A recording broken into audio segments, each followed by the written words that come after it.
Hi, this is Eric with Remax Realty Group, and today we're looking at a new construction home located here in the Northwest Cape that's currently a short sale.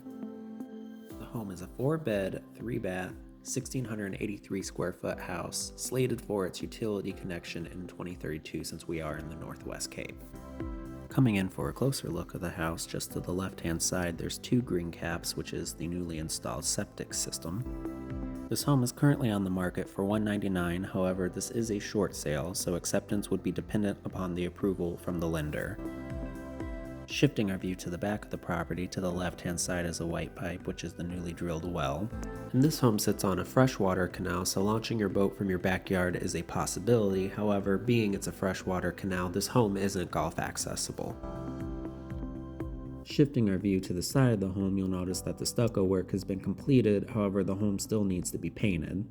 The AC lines have been roughed in, but missing is the condenser unit. The water lines for the water softener system have been ran, but the softener equipment needs to be installed.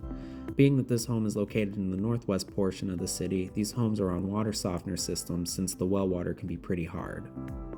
Walking up the front here, a lot of these homes are built up on a mound, mainly for insurance purposes to give the home the highest elevation possible. Entering the home, you'll see that it's an open layout, which is common for these new builds. You got the living room / kitchen, and then off the living room is a triple slider door leading out to the under truss lanai. Where I'm from, I'm used to calling it a patio, but they call it a lanai down here, so that's what I call it. It appears all the electrical has been ran throughout the home. All it's missing is its fixtures. The ductwork has been ran, just missing the vents, plank style tile throughout the home, all the rooms still needing baseboards. Heading over into the first bedroom, which is southern facing, not an overly spacious bedroom if I'm being honest. A pretty basic closet, which I didn't see a roughed in light fixture in the ceiling. Not the most spacious in the world, but hey, it's a closet.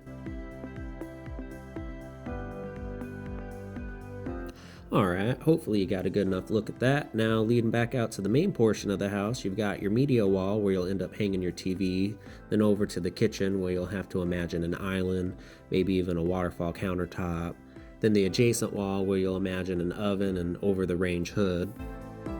Then looking down this narrow abyss is where your laundry room is intended to be. We'll get to that in a second, but let's move on to the garage for the time being. Here we are in the garage. You'll want to epoxy the floor and paint the rest of the garage. Just tucked up on the left-hand side of the screen is a knockout for your hot water heater where you can see the pipes already ran.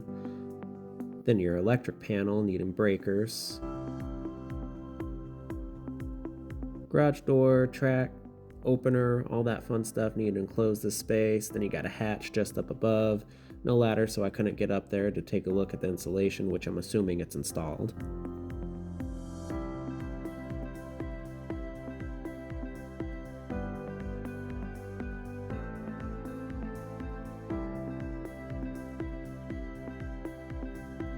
Then heading back into the home, we arrive again in this narrow hallway. I personally don't like when builders skimp on a laundry room, and this is a good example. It's quite narrow to where the only practical way to utilize this would be by stacking your washer and dryer. It's not wide enough to fully open the door. Now back to the main living area, just panning across the room to give the best perspective that I can. I wanted to take a closer look at the windows, walking across the kitchen towards the back windows. The windows are made by CGI, which is a Florida-based manufacturer. Being impact is nice since it eliminates the need to have to put up shutters when a storm comes.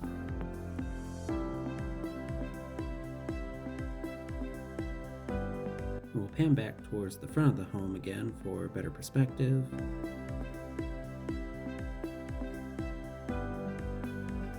And then we'll pass by the triple sliding glass doors, past the lanai area, and you'll find yourself in the master bedroom.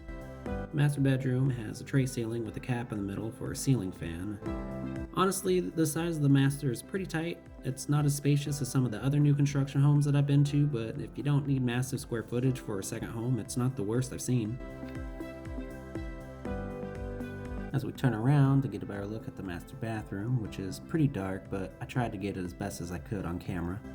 Off to our left-hand side is a linen closet to store all your towels and various toiletries.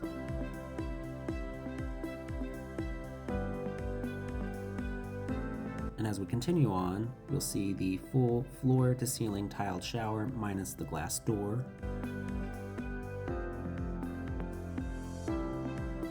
And of course then we have the toilet area just next to it.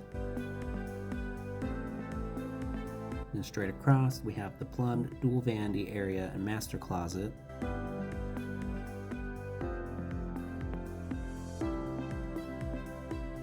And again, they're staying consistent on the closet space, not the most generous for being a master bedroom. I also didn't spot a roughed-in electric for the light, so I'm not clear if there's going to be a light there or not, but I could have missed it. Now we'll head back out towards the master bedroom and make our way across to the sliding doors, which overlooks the backyard and the canal. And just across the way is a new park that's nearing completion. It has a large walking path. They're in the process of constructing an amphitheater right now for outdoor concerts, and I don't remember how many sports fields they're installing, but quite a few. It'll be a nice park when it finishes in a couple more months.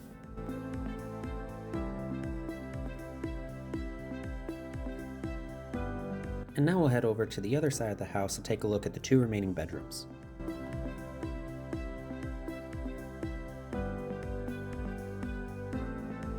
Now that we made it to the hallway, you'll find 2 bedrooms opposite sides of each other with a bathroom in between. We'll start over here on the left-hand side, which is the northern-facing bedroom closest to the canal. So this bedroom has double sliding glass doors leading out to your back lanai area.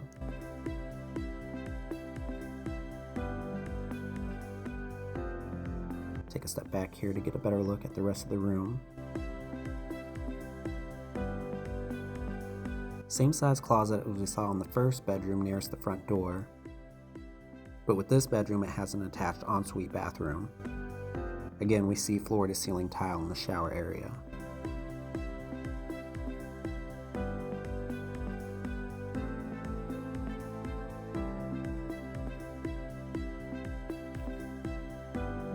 Alright, so with this bedroom done, let's make our way back out to the hallway here, where we'll find the 3rd bathroom of the house. And with this bathroom, it has a tub with everything else remaining the same as with the others.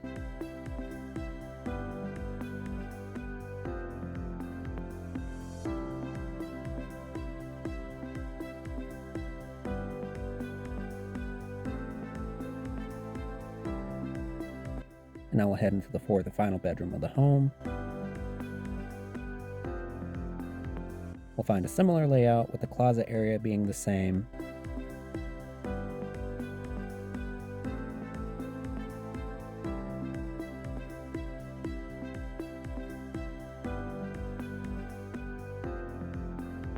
And now let's make our way through the rest of the house. We'll go by the triple sliding glass doors and make our way out to the back lanai area.